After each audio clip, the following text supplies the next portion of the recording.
You may or you may not know this, but here goes anyway. The smaller your CG light source is, the sharper the shadows and reflections are going to be, and therefore, once armed with this newfound knowledge, you can craft your CG lighting to hit the desired creative look that you're going for. Luckily for us, RenderMan can easily replicate physical real-world lighting, giving us the choice whether we want to stay in reality or break reality for our creative needs. Okay, so here we are in Solaris, and we're using our Reflectotron robot again, and I've made a simple rectangular light which is over the top of him. I've set my intensity to 6 and my exposure is set to 2. I've enabled color temperature, which is defaulted to 6500, so we get this nice slightly sort of blue tint to our scene. And you can see here that the width and the height of our rectangular light is set to 1, which is 1 meter. Now, the first sort of thing that I like to do is that if I start to decrease the width of my light, you'll see here that we start to get a rectangular. So what I like to do is I like to tie the height and the width together in one slider.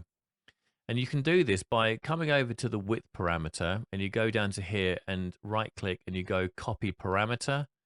And then here under the height, you go paste relative references.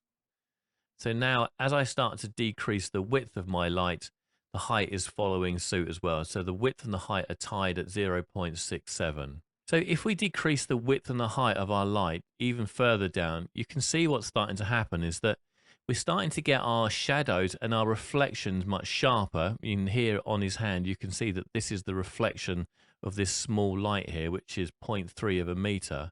But the problem that we've now got is that our intensity and exposure haven't changed, but the size of our light has. The shadows and reflections are getting sharper, but the quantity of light that's being emitted from our light is actually less. And this isn't really what we want in this instance. Because what we want is we want the same amount of light to be emitted from our light source, no matter of the size and scale of it.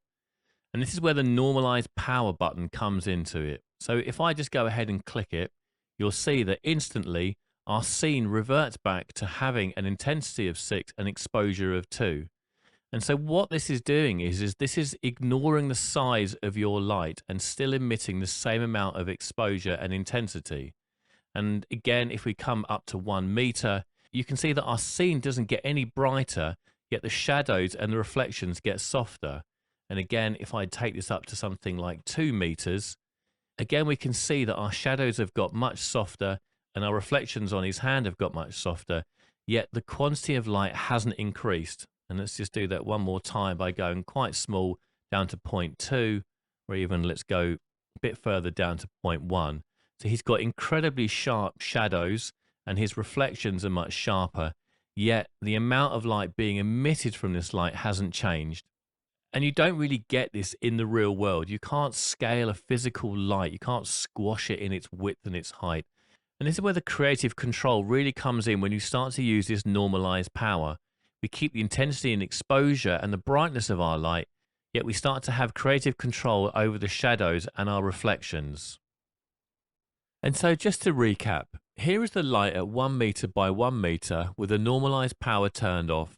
And just notice the soft shadows and the soft reflections. And this clip is the same light but with normalized power turned on, and the light has been scaled down to 0.1 of a meter, giving us much sharper shadows and highlights. And just so we can compare them both, let's look at them side by side.